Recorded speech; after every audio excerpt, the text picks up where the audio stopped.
If someone earning a regular salary wanted to reach Elon Musk's net worth, they would have to work for about 8 million years without taking a single day off. That's roughly 30 times longer than humans have even existed on Earth. And by the time you finish this video, Elon will probably have made another $100,000. Now, I already know what you're thinking. That sounds insane. But here's the part that's even crazier. Elon Musk isn't actually the richest person in history. He's not even close. If you look back through history, there are people who make Elon look almost broke. So let's go on a journey and try to figure out who the richest human being to ever live really was. Let's start in the late 1980s with a man the entire world knows by name, Pablo Escobar, the Colombian drug lord and founder of the Medellin cartel. At his peak, he was bringing in around $420 million a week. But when adjusted for inflation, his total net worth only comes out to around $80 billion. So at least on paper, he's still nowhere near Elon. But unlike almost everyone else in this video, Pablo's wealth wasn't tied up in stocks, real estate, or political control. His wealth was literal cash, mountains of it.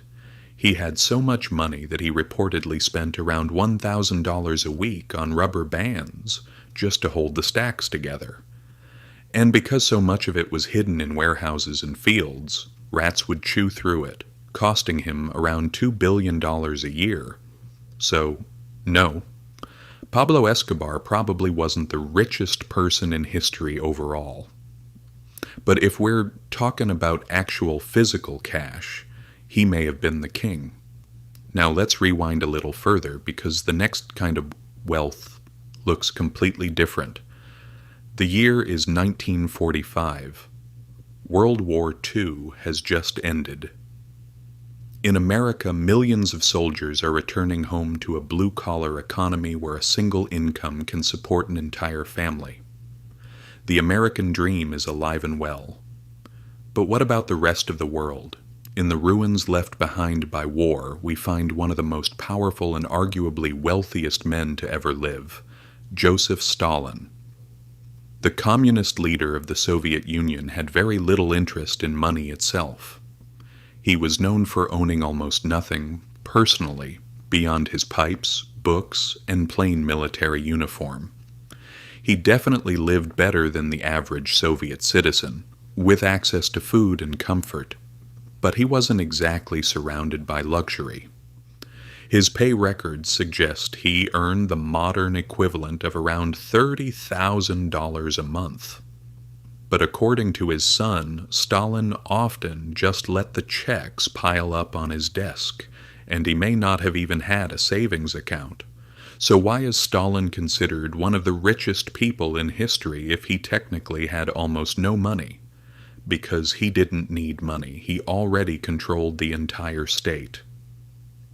If you questioned his authority, even with something as small as a private joke, you could be sent to the gulag or executed.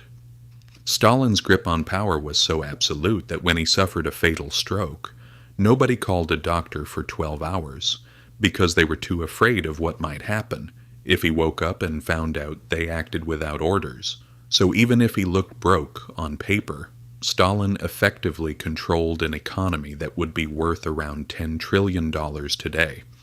And that's really the key here. If we want to find the richest person in history, we can't just think in terms of cash. We have to think bigger. Every person in this story represents a different era and a different kind of wealth, whether that's political power, hard cash, land, or company ownership. And by the end, only one of them can take the crown. So let's move on to the next contender.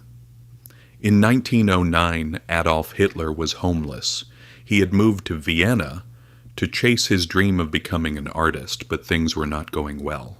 He was rejected from art school and ended up selling small paintings and postcards just to survive, while sleeping in hostels.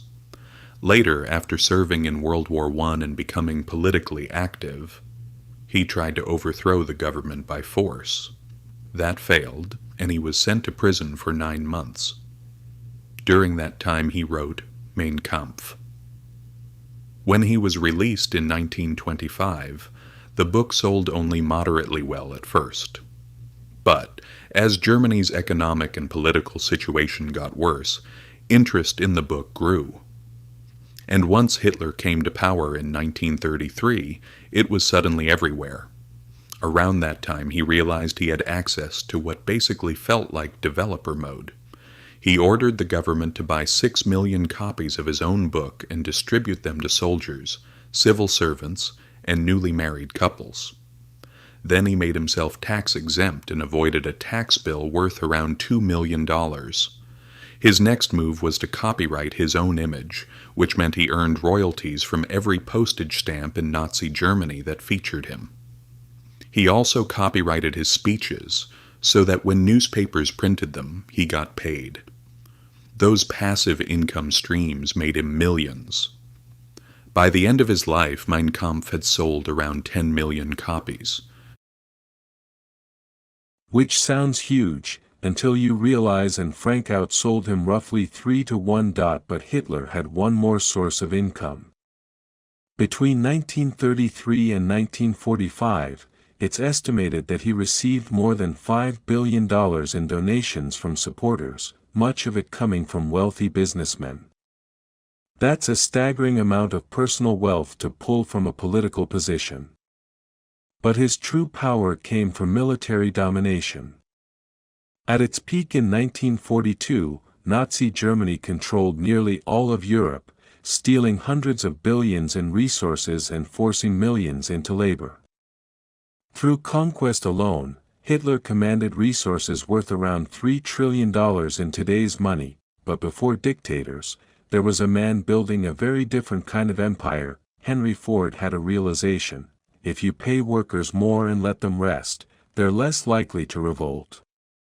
In 1914, Ford made the radical decision to raise daily wages from $2.50 to $5. Then he cut the workweek from 6 days to 5. After observing the methods used in meatpacking plants, he organized workers into a moving production process, the assembly line. The result was unbelievable. Production time for the Ford Model T dropped from 12 hours to just 90 minutes. The price fell from $850 to $290. And for half a century, the Model T remained the best-selling car in history, but Ford's greatest invention wasn't the Model T or even the assembly line. It was the world that followed. Once cars became affordable to ordinary people, families moved out of cities. Commuting became normal. Suburbs expanded. Ford's methods of mass production were copied by companies and governments all over the world. In many ways, the modern middle-class lifestyle traces back to him.